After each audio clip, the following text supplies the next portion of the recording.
Well, welcome back to my channel. Today, I'm going to respond to a review of my book that came out in the Orthodox Presbyterian Church website. What is this? This is it is the Ordained Servant Online June July edition. Never read it, but it is by Richard M. Gamble, who is an OPC ruling elder in Hillsdale, Michigan. He's also the professor of history at Hillsdale College. So he's another OPC academic who has responded to my book. There's been a few that have been in print and others that are kind of more online. I've had a discussion with DG Hart, as some of you might be aware of, and perhaps more in the future. So anyway, he reviewed the book. I wanted to respond to it because some OPC people have sent it to me and said, "What do you think about this review? Should we respond to the review?" I read it. I was eager to see an OPC minister um, treat my book or treat me fairly, because I don't think that's always been the case in public and private. Though, as I say minister, I'm an academic, so the OPC academics have not, I don't think, treated me fairly, but the ministers have. So the ministers I know have been very, very friendly and nice. But unfortunately, this review was another one of those reviews that have been kind of disappointing. I thought it was frankly kind of low effort. I think it's a poor argument. It's a poor review. It misunderstands the book in pretty key areas. So I'm actually gonna pull up a PDF of the book to show where this review has gone wrong. So it's by a historian, and the main thrust of Richard Gamble's response is that I have these guys I cite as sources or authorities, but actually what their other stuff that they said does not support what I argue with. So I'll go through it in detail. Um, I will say that there have been, there have been dozens of reviews of my book, which is most of them negative, but I guess it's an honor to be so widely negatively reviewed. But this one, there's basically two different types of reviews that I've found, that on the negative side. I mean, I've been treated very positively and friendly by certain Baptists. Actually, I think the best critical response to my book was by some 1689 Baptists. And I've had conversation with them. I'm going to have conversations with them the next couple of weeks. But that has been very productive and but very critical, and but in ways that where they get what I'm saying and they take what I'm saying and they try to respond with the opposite, meaning the opposite should be true. But then, those are the kind of the more positive, kind of good reviews. But the two really kind of negative reviews. On one side, you have the reviews that say this book is bad, like bad meaning they want to dismiss it. It's like it's stupid. So essentially, you have the reviews that say it's stupid, and then you have the reviews that say it's dangerous. Right. So not all the time do they actually fit together. So stupid would mean it's not scholarly, it's not academic. He talks about dad bods. That's kind of one. The other side, it's like, okay, well, this could convince people it's actually dangerous because it's well written, or because it's the argues are deceptive, but it's dangerous. So, but this review by Gamble is precisely on it's stupid. At one point, he's like, "Well, people are reading it, so I guess I got to respond to it," which is interesting. One of the problems with the review, as we'll see, is he doesn't actually deal at any point with any substance of the book. He deals with a few people that I cite at different places, half the time in a completely way that misunderstands the point, and the other way that where he just misunderstands my argument. Um, but it's one of those again, it's like you pull out some of these things that are not substantive to the work, and you try to show errors around those things that then show that, "Oh, Wolfe is actually a moron. He's actually stupid. He actually doesn't know what he's talking about. He doesn't know the people. He doesn't do the reading." And that's the function of this review. In the end, it doesn't succeed. I feel, in fact, if it's frankly, I think slightly kind of embarrassing. It should be embarrassing because you don't actually, if Richard Gamble's watching this, you don't actually deal with anything of substance within the review. And if you're going to refute Christian nationalism, you should say, Wolfe says this, Wolfe says X. Well, actually, X is false. Or you could say, well, Wolfe asserts X and he actually doesn't support it with arguments. That's the way you respond to arguments. I mean, I don't know how well. I'll just leave it at that. But let's get into this a little bit. Let me pull it up here. See if I can pull this off. So here, hmm,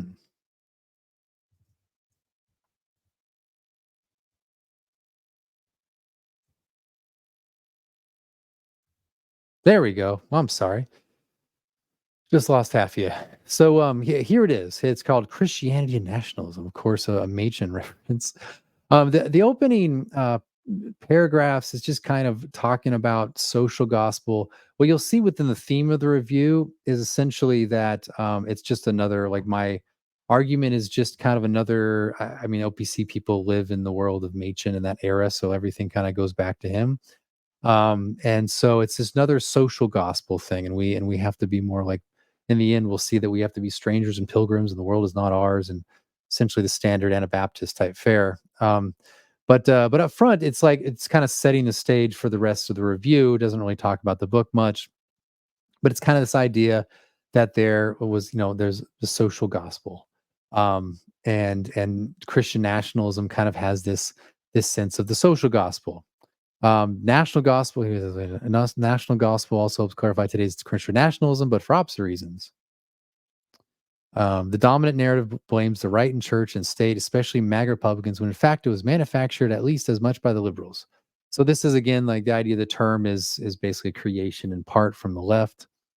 But there's really not much of substance going into this. Again, does not reference the book. He likes at this point. I think it's fair to say when he says history does not follow human logic, it does not think geometrically or syllogistically. He's basically talking. I think it's a way of referring to my book because that's what I use. I use analytical sort of reasoning. I use logic, human logic, I guess. But history doesn't think like that, which is interesting because I don't really make. I make historical claims, but only in service to my broader argument, which is actually, I guess, using human logic in a geometric or syllogistic way.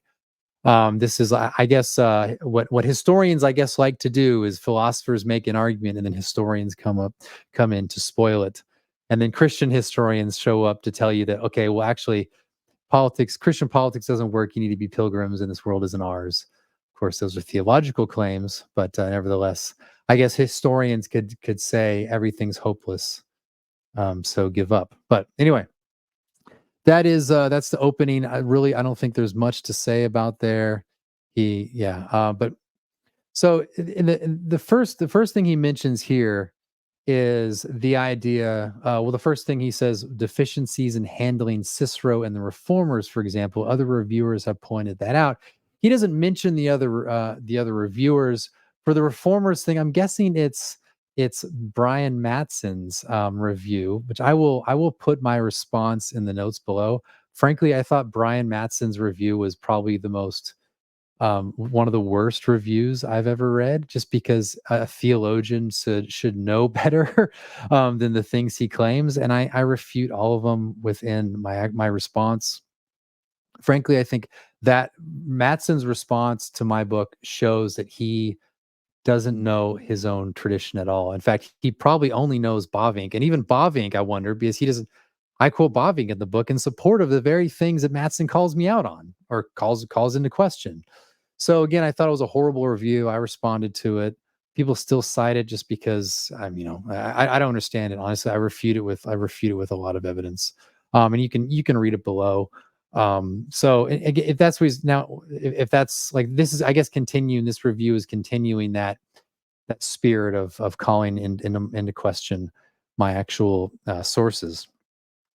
Now, one thing to say about my sources, I use sources or I use authorities in two ways. One is to kind of show that is to assume something explicitly, and also one is to support an argument I already make. So one thing that I used several different authorities from Calvin, Luther, Turretin, pretty much everyone in Reformed Orthodoxy, with a few exceptions. That man at the very beginning had a heavenly other sort of otherworldly, or kind of like a higher end Adam. Adam had the promise of life to Adam was higher than just continuation on earthly life.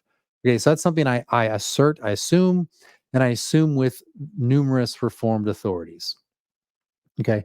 By the way, this is actually what Mattson questioned. He provided no evidence to the contrary, and yet I actually provided confessions even more than I even provided in the book to that claim.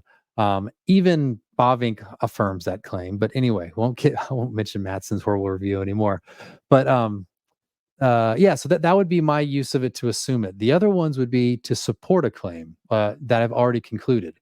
And everything, well, when it comes to the nationalist piece, what we'll get to later, I use like Renan and I use like Herder. I use these guys not to demonstrate as if they're authorities on something, but but because they articulated things in a way that I thought was helpful for the argument, to either clarify the argument or to kind of sort of support the argument, or really to clarify the argument, because most people reading the book don't know who Ernst Renan is or who Johann Herder is. So but I just like the way that he articulated, and but so we'll get in that later. But again, so you have to, like, when you read the book, you have to see how I'm using these sources in these different ways. So another example would be like when I claim that civil government would have existed in a state of integrity or pre-fall or in an unfallen world, I make an argument for it, independent of authorities. But then at the end, I say, well, this is what the Puritan Samuel Willard affirmed. This is what Thomas Aquinas affirmed. Nowadays, I'd say Richard Baxter affirmed it. I'd say these other guys, several others affirmed it as well. But anyway, that I use that to say, look, you might think this argument is out of bounds, but hey, all these people that you respect also affirm it. The same thing goes for my claim that the civil magistrate is the kind of the highest office, even higher than the pastoral office. And people like early on were like, well, but that's just like the standard claim. Rutherford says it, Calvin says it. It's the very, very common claim. Confessions, early confessions say it.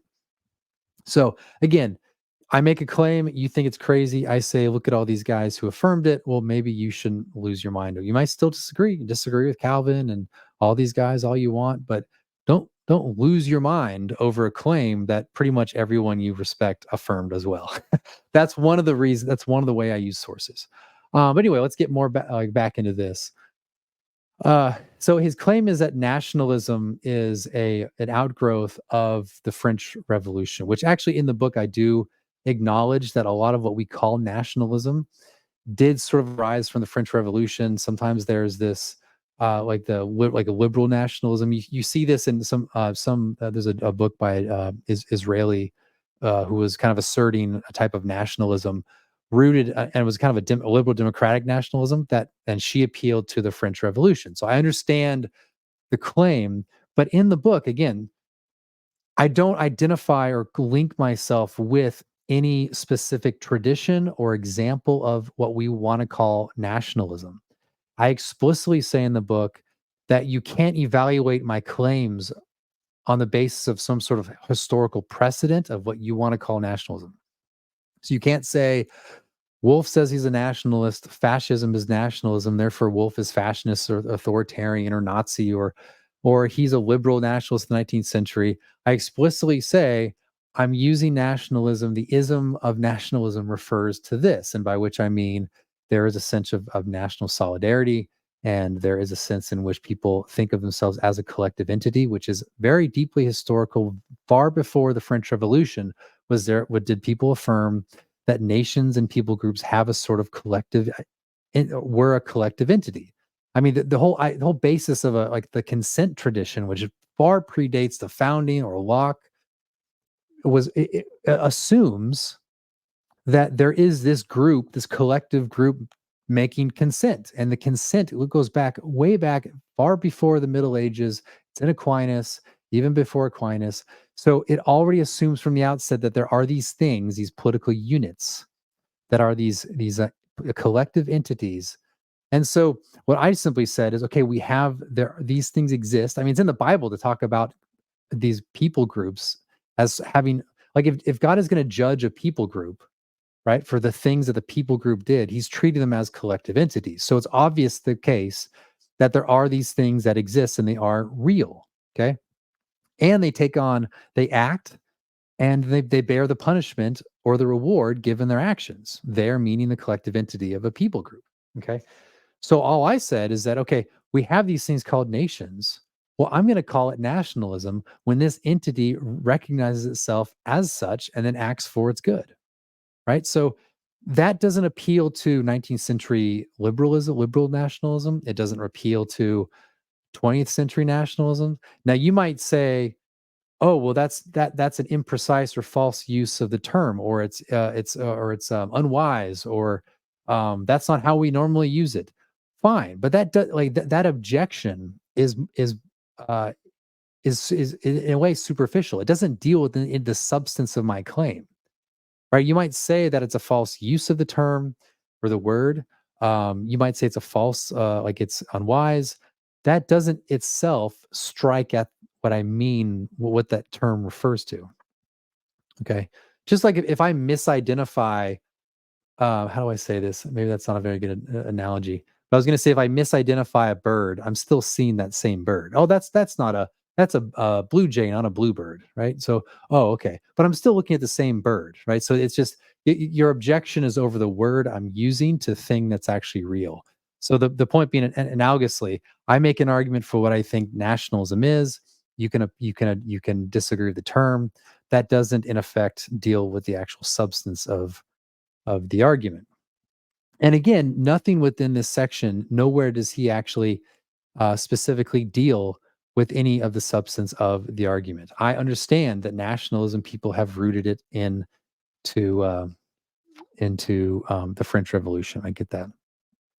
He also here weirdly, like, because in the intro of the intro, I use hyperbole to say that the French Revolution. Where is this? That the French Revolution changed everything. Um, Maybe that isn't here. It's somewhere.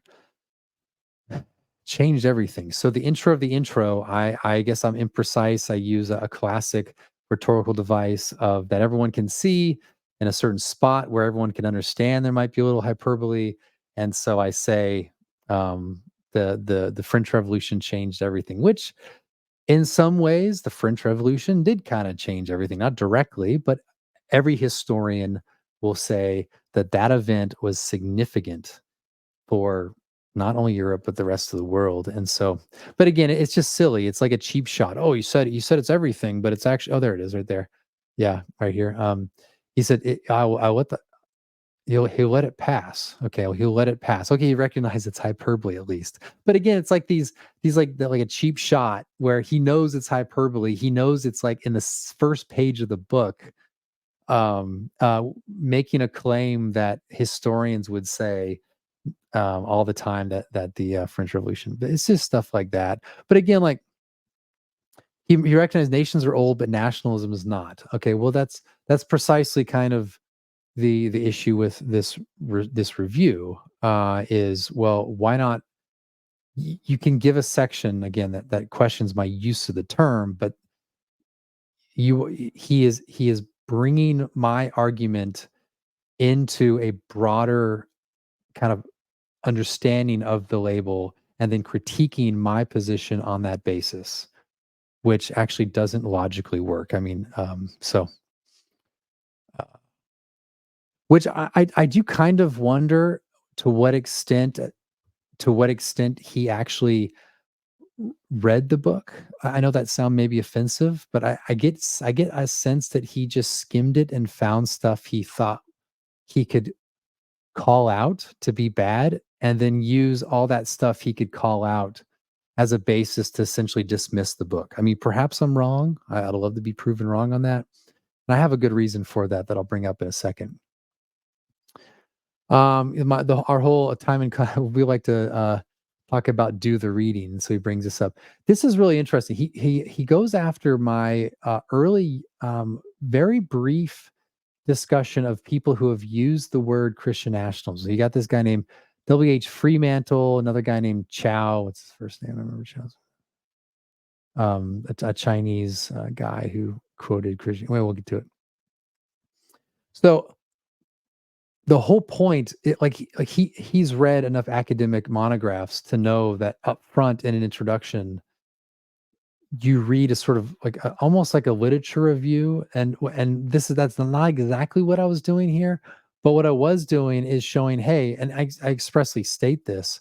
I say the point here is that people have used this term positively in the past. And I mentioned three guys, and Gamble only mentions two of those people. One is the Fremantle, and the other one is he's a Chinese Christian, um, and I cannot remember. I think it's Chow. I'll see it as we go through here. Um, and what Gamble essentially does here is he says all these guys, like, well, Fremantle was a social gospel guy, and the U.S. social gospel, like, he was more popular. Gamble doesn't actually refute anything I claim about him, but he says that, oh, he's a social gospel type. Again, fitting that theme up above, that basically Christian nationalism, and my telling of it, my argument for it, is another version of the social gospel. Again, the Mattson world. It's like Mattson reacts. He wants to be this sort of libertarian, Christian libertarian against the social gospel types. Again, these OPC guys, they literally live in this world, and so everything has to be framed that way. It's really kind of ridiculous. But yeah, again, so this guy, but all I was doing in the section, and I'll show you guys later, all I was doing in this section is pointing out that people use the word positively. Like, me quoting what Fremantle said, regardless of his other views, is not me endorsing all those other views. Okay. And I don't know why that would be the case, especially when the section it's intended to say, look, this term has some precedent and being used in the past. Okay. I could also talk about like Voss also has, I don't think he uses the term Christian nationalism, but he's pro nationalism. Gerhardus Voss. I mean, so I didn't quote him here. I probably would have if I could rewrite it, uh but anyway, then you have this guy Chow. Yeah, Chow. He was a Chinese Christian, and I kind of like the quote. Um, he says here, Chinese Christians are Christians, but they're also citizens of China. According to them, nationalism and Christianity must agree in many things, for if there's no common points between the two, then how could Chinese Christians perform the duties of citizens?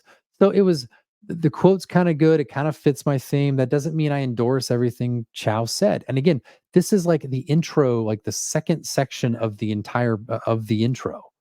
Okay. It's not in the substance of the argument. It's an early way of me saying, look, people did affirm these things in the past. That's not me endorsing anyone because I quoted. I don't say that.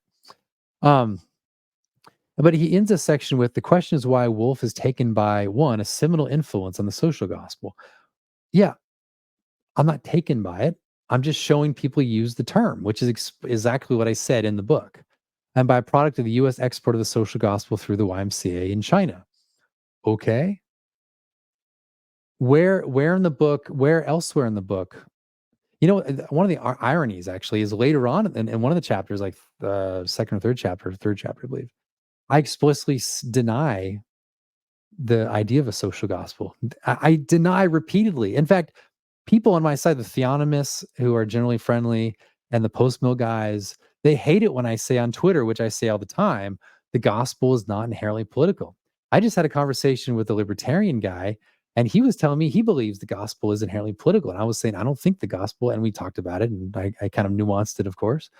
But I've said this so many times, it's in the book where do I ask there's a question, I asked the question, is the gospel political? And I say, like, we distinguish. And I go in to basically say that the gospel in itself is not political or social, but it does have political and social effects. And I explain why, which throughout the book, I point this out. So I'm not sure that Richard Gamble actually read the book at all, or he just skimmed it, found things he could throw in a review that he said he'd write. And again, I'd love him to prove me wrong, but that's what it seems that he did. Got a bunch of stuff he thought he could write about and show the book is stupid, and then write a review in response. And that's what he did. That's the best I can tell. And then he says it's careless. He has been careless and too quick to quote authors out of context. The intent of it again was just to show people who've used the term. But anyway, I won't beat that up too much. Oh, the last thing is he doesn't cite the third guy that I cite in the book. right? Because if he cited the third guy after Chow, he would know that I'm simply just talking about people using the term in a positive way, not that I'm endorsing anything about it. But he very conveniently leaves that out. And who do I cite? I cite a black a guy who is a black Christian nationalist. Let's see where is this guy? A guy named in 1972 Albert Cleage. He published the book Black Christian Nationalism, in which he calls for a redefinition of salvation along Black Christian nationalist lines. Quote, Black Christian nationalism calls men to a rejection of individualism and offers a process of transformation by which the individual may divest himself of individualism and submerge himself in the community life of the group. Okay. So I'm literally Albert Cleage is I know a little bit, probably a little more about him than Chow and the other guys. He's like a heretic, you know. He's essentially a black liberation theologian, and I cite him without comment. Let's see, I do have a footnote. What do I say in the footnote? No, I don't even say anything about the footnote. So if Richard Gamble were to read precisely what I actually did with those three different men, he would know that I'm not endorsing anything specifically. Am I endorsing the Black Christian nationalism of Albert Cleage? No, of course not. But Richard Gamble conveniently leaves that out. Why? I don't know. Maybe he thought it obviously worked against his claim, or again, he's just skimming the pages to find something he can respond to. I don't know. It just doesn't make any sense. It refutes his very claims of why early on in the introduction I'd mentioned these two guys. But again, his point is living in the Machen world, social gospel versus like, this libertarian thing. Uh, and he's got to embed it within that world because it's like if you talk to conservative Lutherans, their mind is still in the 16th century. It's like I show up one day to talk about 17th century New England, and I'm in a group of this. Actually, this is true, by the way. I talk about it, and the discussion afterwards is about the peasants and Luther in 16th century. I was like, what is going on here? The same thing with these OPC guys, where it's like somehow let's go back to 1910 and 19. Let's go back to the Machen world because that's where it all was. It's again, gotta get out of that. All right, Renan. Here we are, Renan. The serious problem. Now, the French intellectual Non was author of Life of Jesus, the notorious account of Jesus in a purely human, as a purely human great man. Again, like you read this review and you think that like my entire chapter was quoting this guy as if here's my authority for why you should be a nationalist. No, all I say is he got the statement right on page 140. I quote him. I think it's a good quote, and I'm talking about ethnicity and I'm talking about how precisely that it's not a racial thing, that it does, but it does matter. Like I like the quote because a rich legacy of memories, present consent, a desire to live together, perpetuates the value of the heritage and one received. So it fits perfectly with what I already argued for, and I don't rely on him. I don't say, "Hey, look at this nationalist from the 19th century. Let's treat him as an authority." No, what he says is just what he says, and it's good, and it fits with what I say. I argue for in the book. In fact, that chapter that I quoted him in, that chapter is essentially me arguing and doing that second sort of like supplemental support where, hey, this guy said it well. This guy also affirmed that. But it's actually, if anything, that argument is like a pure philosophical argument, meaning that I try to argue given like experience and reason to the conclusion, but then I fill it what like most people do. I fill it in with quotes from people like Ernst Renan. And so again, very kind of very frustrating. I do not endorse his account of Jesus simply because I cite a few sentences of him. It's an absurd response. And then, so on its face, it's silly. Frankly, I read this and I just, it's like face palm. It fits like the way OPC academics have treated me, and it's just very frustrating. So, but he says he's not useful to Wolfe's case for nationalism as he thinks. In fact, Renan rejects many of the aspects of the nation that Wolfe depends on for the rest of the book. Let's do more of the reading. Okay, so then he brings up nations are a result of force and violence, a brutal past we need to forget or misrepresent in order to carry on as a people. Okay, well, I didn't quote any of that stuff, and I actually wouldn't. I don't disagree that nations are often a result of force and violence. I don't disagree with that. In a post-fall world, of course, that's true. But to say that that's the only principle, or to say that that rejects like a natural means of generating nations is the genetic fallacy, right? So, but my claim is that people tend to live around similar people. You need this to live well and to flourish. And so we like the idea that we're drawn to society for these goods and to live amongst people so that we can achieve the greatest end of man. That doesn't rely on the way that this comes about in its origin. Okay, the claim about our need to live amongst others is not dependent upon how that somehow comes about. Yeah, I mean, if a nation comes about because of violence, but now it's existing really well. Like now it's doing really well, despite the fact of its origin. That's no knock against people living now, or the principle of organization now, nor that this is. It's no knock against the idea that this is natural, that we ought to live like this. Okay, so yeah, again, it's a genetic fallacy. It doesn't actually follow. Um, and yeah, it's absolutely the case that these things form often because of violence and force. So I don't deny that. But I also but my claim as well is I do think that these things would form naturally anyway, just because people need one another, right? So, but again, I don't think that that doesn't actually attack any claim that I make, and even if it does, so what? I mean, because I cite a guy with a few sentences in support of an argument, do I have to endorse everything he says elsewhere? It's like if I cite Locke on like, let's say, Justifying Revolution, does that mean I have to endorse him on his view of like how individual rights are transferred via social contract?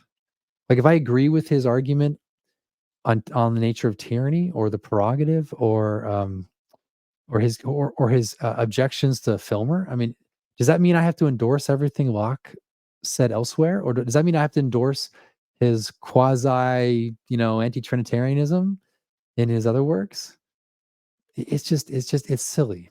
It's embarrassing. Um, the big question is just, so what? Even if, well, let's say even if he's right that Ernest Renan is not a good source, I should not have quoted him, this is horrible. Where does that in itself counter anything in substance I argue in that chapter? That chapter is a philosophical. It's an attempt to use the philosophical method, phenomenological method, to try to convince people that living in that having a people that has a particular way of life that you are a part of, and it's worth securing and loving and cherishing that. Where in substance does that address any claim in that chapter? It doesn't at all. So it's horrible. I mean, it's like it's almost like historian trying to claim that Wolfe's a bad historian. Okay, I'm a philosopher. I'm a political theorist. But all that I think doesn't matter because the claim itself doesn't actually work. The claim he's actually posing doesn't actually work. Here's more though. There's not a happy story of social compacts and political consent. Okay. Some imagine natural pre-existing unity did not lead to a nation formation. Quite the contrary. Nations are the last step in a calculated process of imposed conformity that then turns around and pretends that we're all one race, one language, and one history, and that our geographical boundaries are natural. Yeah, I actually would kind of agree that it's good for sort of myth making in society, that there are these sort of noble fables. I don't want to say noble lie, but there's a sort of noble fable about that, and that is good for people. So I don't actually disagree with the sort of thinking like uh this sort of like noble forgetting. So I'm not against that in itself. So I don't think it actually counts. But nevertheless, consent is, I mean, call consent a noble lie. I don't think that's true. But nevertheless, a consent is still necessary for legitimate government, all that. But He didn't claim that ethnicity gives a primordial right to the nation.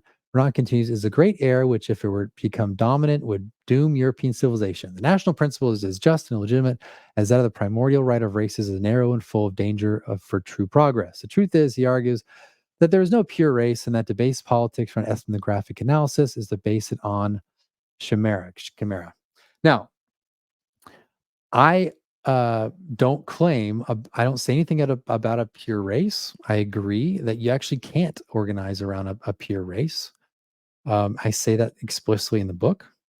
I also don't think, I don't give specifics on like ethnographic analysis to base political units. I don't talk about that. Nevertheless, I do affirm that there ought to be, given what Renan says, as quoted above, that a nation is a soul, a spiritual principle. Two things that in truth are but one constitute this soul. One is in the past, precisely what I say in the book. The other is in the present, precisely what I say in the book. One is in possession of in common of a rich legacy of memories, explicitly what I say in the book. The other is present consent. Again, say in the book, the desire to live together. Again, say right there, the will to perpetuate the value of the heritage that one has received in undivided form. Exactly what I say in the book. Okay. And in fact, his rejection of this ethnographic, I don't think you can sort of carve out like these are your people and that's pure political. No, of course not. There's intermixing, there's different people, different sort of like there's the boundaries of things. And so again, like to form a state or to form like a government over people, there have to be political decisions. Sometimes it's hard, sometimes it's rough to get everyone in there. And sometimes it's hard to identify precisely who's in, who's out. So I 100% acknowledge that. In fact, the reason I cite Ernest Renan on this topic is precisely because he connects the nation to memory, to desire to live together, and the will to perpetuate those things in the future. It connects it. It's a Frenchman doing the Burkean dead, living, unborn thing.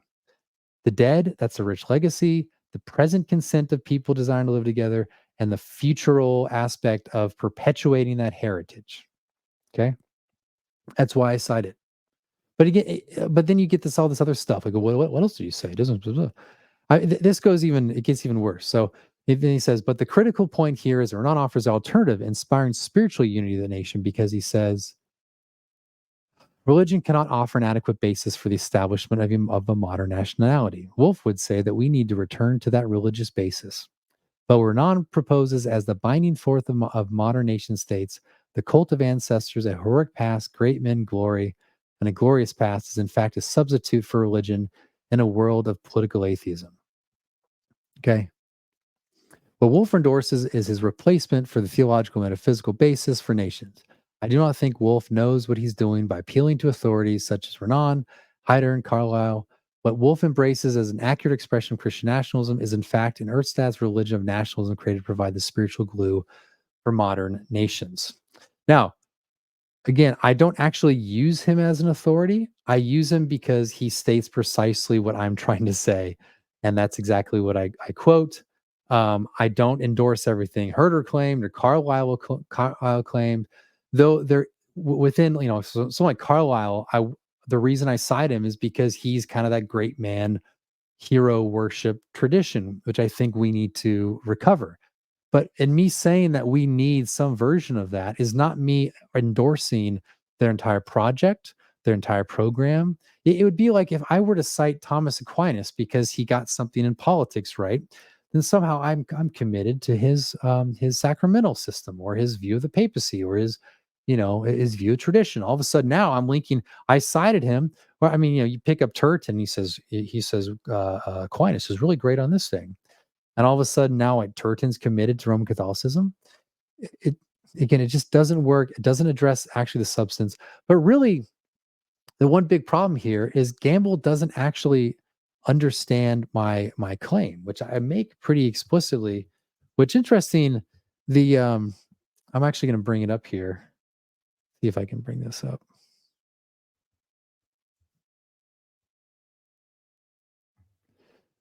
What's interesting is I actually make what's pretty much the opposite claim. than what he's saying I claim. If we go to this here real quick, hopefully you guys can see. So this is a PDF. I don't know if this is probably this might not be a totally um, final version, but yeah. So foundation. This is where I found it. Uh, Yeah, so what I argue here is that while Christian theology assumes natural theology as an ancillary component, Christian, you guys see that? Yeah, Christian political theory treats natural principles as the foundation, origin, and source of political life, even Christian political life. The nation, for example, is not merely a necessary component of Christian nationalism, it fuels that nationalism. It enlivens the Christian people for Christian nationalism. Whereas Christian theology considers the Christian mainly in relation to supernatural grace and eternal life, Christian political theory treats man as an earthly being whose political life is fundamentally natural.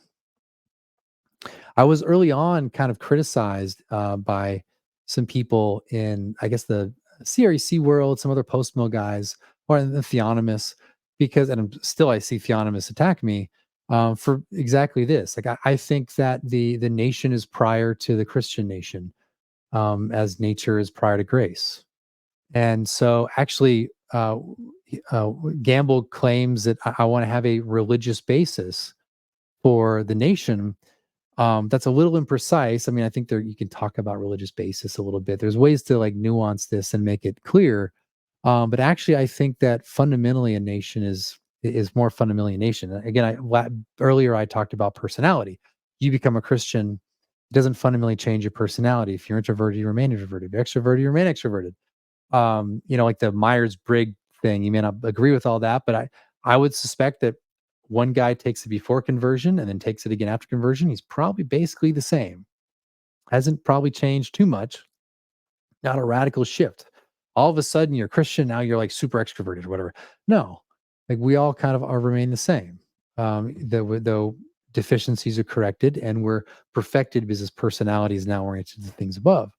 Um, but the same thing with nations. Like if Nineveh, like when Nineveh converts, it would still be Nineveh. I mean, there'd be idolatry be tossed out. There'd be a lot of changes in life, but still the same people, same history, same system of government, probably the same military system. All these things remain the same because they're Ninevites, and that's how they are. Same thing with the nation. Fundamentally, is a natural thing, meaning that there's like a earthly component to that. That's kind of that sense of that sense of connection to the past, that sense of wanting to bring that heritage forward, the best version of it for your progeny. That's what fundamentally undergirds this idea of a Christian nation. You want your people to be saved. You want your children's children to live in a place that would encourage them in their Christian faith because you have a natural affection for these people. So it's fundamentally that. And that's but that's precisely my argument. And unfortunately that is not at all what Gamble presents in this review. And for that reason it's very deficient and it's misleading.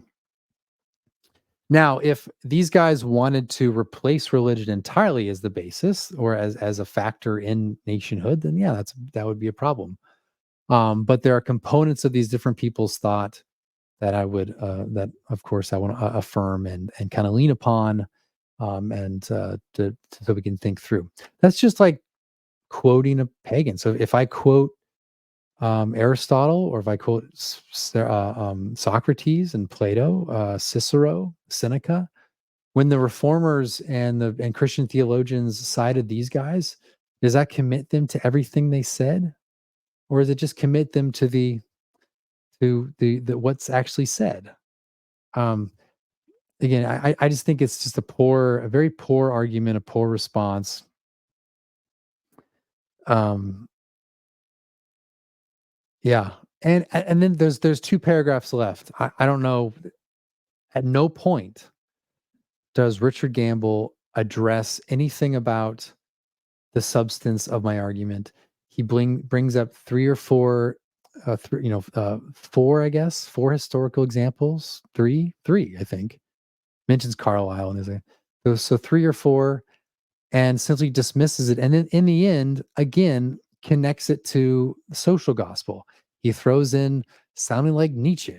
And then he misunderstands my argument of chaplain, that the idea that the chaplain, that the pastors are sort of chaplains within the Christian nationalist movement, which again misunderstands the precise analogy, which I thought was clear enough.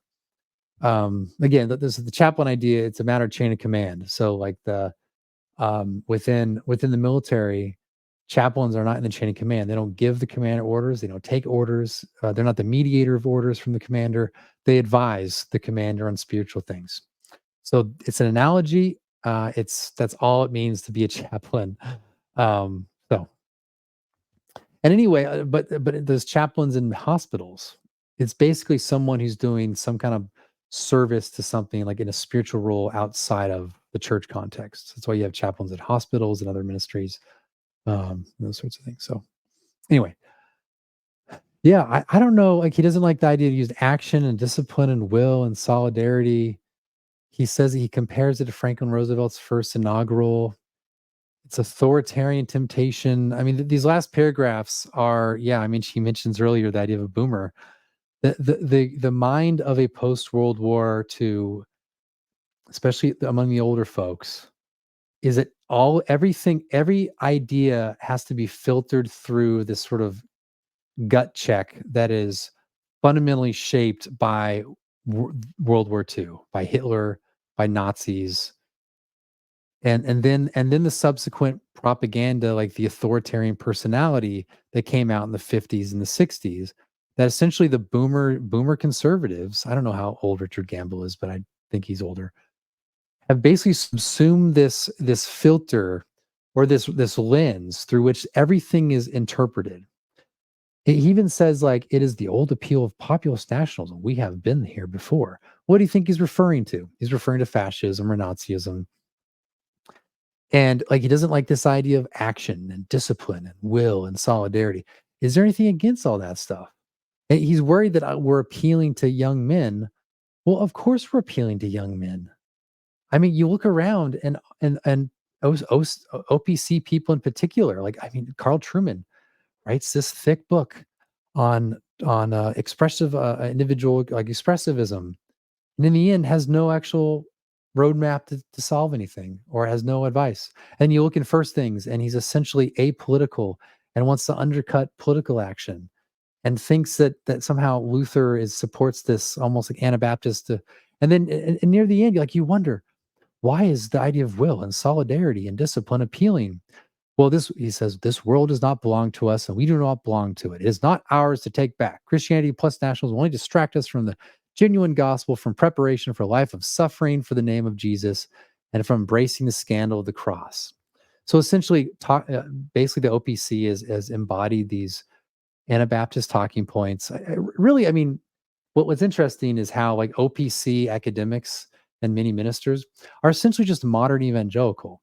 And by which I mean like the Anabaptists, the best of the Anabaptists actually tried to make a coherent argument that would lead to meaning that they would follow the conclusion. We're pacifists. Yeah. Someone attacks me with a club, I can't resist. Someone attacks my kid with a club, I just have to pray and hope, divine intervention. Like at least those guys were consistent. They were coherent. They actually followed the argument. But the OPC guys, by which I just spread it out to the general evangelical crowd, just modern evangelical. There's nothing coherent at all about any of this. They don't apply this coherently. Are you pacifist, Richard Gamble, or are you not? Well, it would seem that you kind of are. This world's not us. Does our body belong to us? It is not ours to take back. If someone raids our house and steals our stuff, are we not to call the authorities to try to get that stuff back? If someone attacks our family, are we to resist with violent arms? I don't know. I'm assuming he would say yes to all those things. But why? What's the coherent argument? What is the system?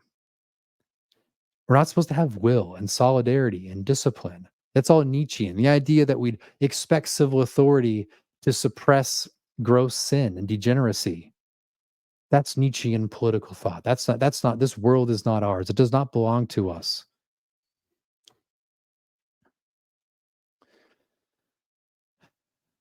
What is the system? What's the argument? But I mean, again, the problem is that you throw out these lines, sounds good to certain people. Why are we attracting men to our movement? Is we're encouraging them, one, not to be fat. We're encouraging them to have discipline. We're encouraging them to see the world as a realm of action, not as just a realm of passive aggression, not as a world of saying, yeah, the world can try to trans my kids, the world can shout, can do all sort of anti-Christian messaging through television. That the standard practice around us can be, you know, pagan degeneracy. And young people are like, wait, aren't we? Isn't this world God's world? Isn't civil authority a power given to us for our good? Are we Anabaptists? Are we pacifists?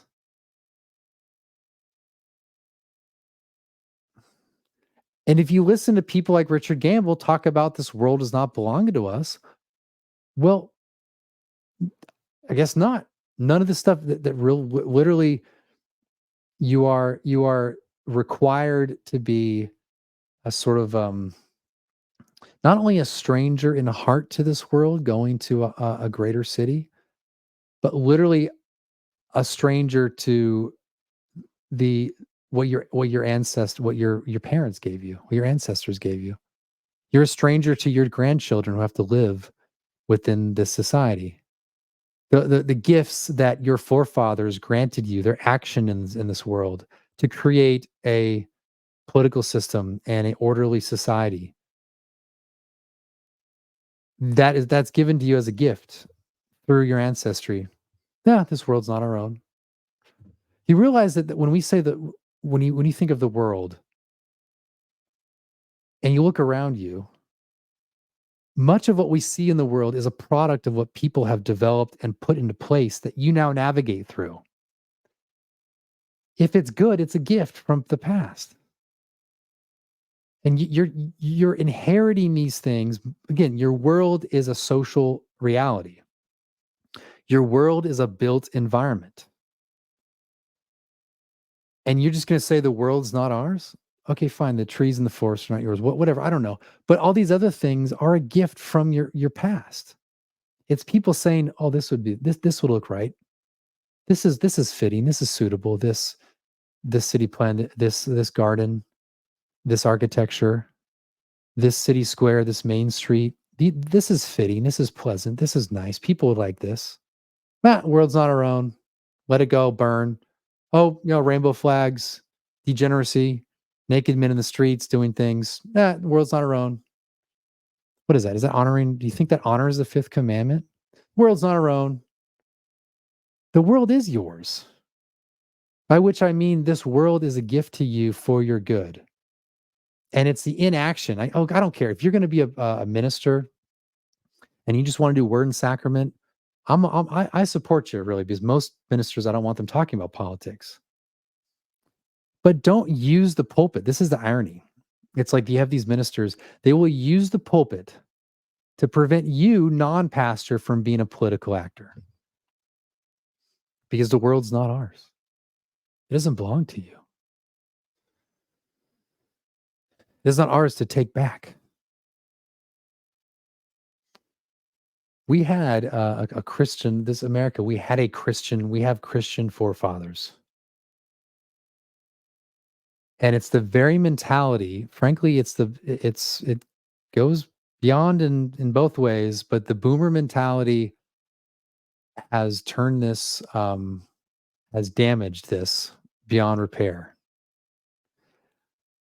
I mean, I'd love to see the pension and the 401k of the people saying the world is not ours. It does not belong to us. It's not ours to take back. Meanwhile, their millennial and Zoomer children are going to struggle to own a home. They're going to struggle to keep their own kids, out of a horrible sea of degeneracy. But the world's not our own. Yeah. I think that younger people by which I mean people my age, and I'm getting old, but people my age and younger are beginning to see that something is wrong with this mentality, and it's lived in the OPC and elements of the PCA and in evangelicalism for a long time. And they're saying enough of this.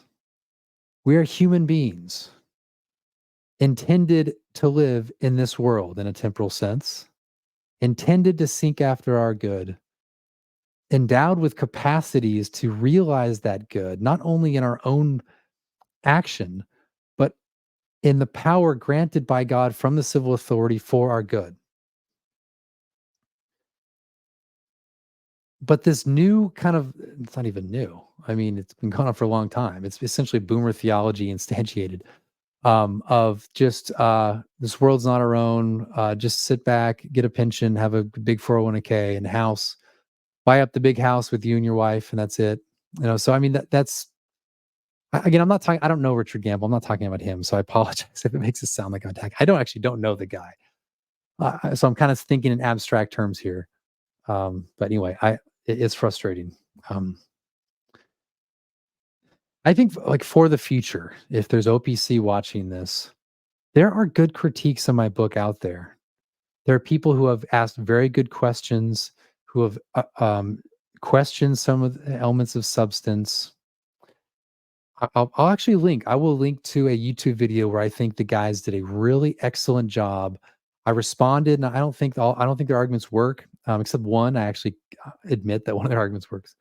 Um, but they really sought to attack or to refute on my own terms and on my own with my own language, with my own meaning of terms.